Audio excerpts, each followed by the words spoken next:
Старобърно иска да ви благодари, че слушате рекламния блок. За да го направим малко по-различен, ще го прекъсваме с реклами след всяка реклама. SDI Брокер представя Застраховка за дома. Само за 39,99 на година.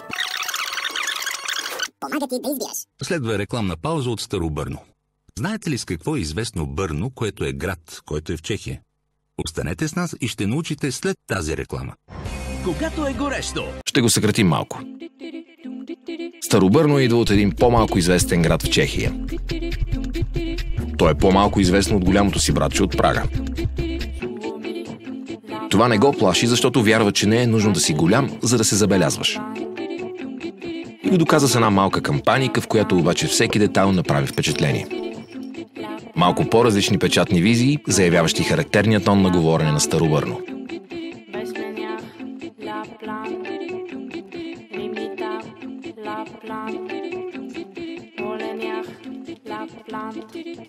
Малко по-различна реклама в програмата, където вместо един стандартен принт, Бърно пусна малко каре, но пък на всяка страница.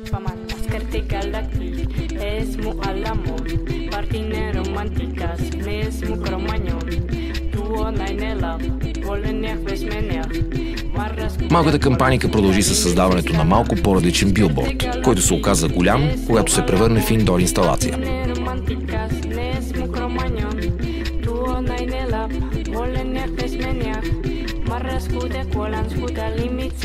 И разбира се, малкият голям финал дойде с малко по-различно лаунч събитие. Малко барче, творческа колаборация между Старобърно и Destructive Creation.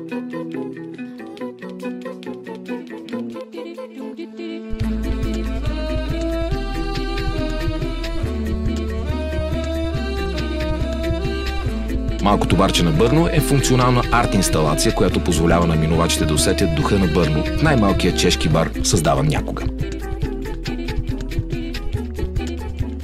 Вместо да залага на стандартната за подобни събития работа с доставчици, малкото барче изцяло заложи на колаборации с артисти от различни области, които да представят Старобърно, пречупвайки го през своята визия. Освен с барче, построено от Destructive, събитието се превърна в желано място за посещение и благодарение на Иван от бар Петък, зад, пред и около бара, като живото сърце на малкото барче.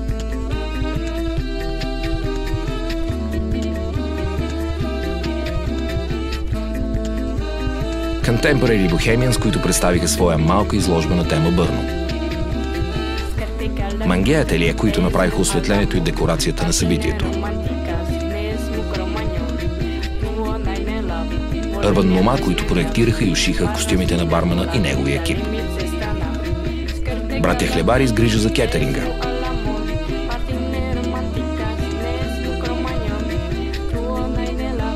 И Bears and Hunters и логопед на една малко по-различна сцена, разположена на нивото на самата публика. Въпреки че разполага с едва 4 седящи места, малкото барче на Старобърно събра край себе си над 1800 човека.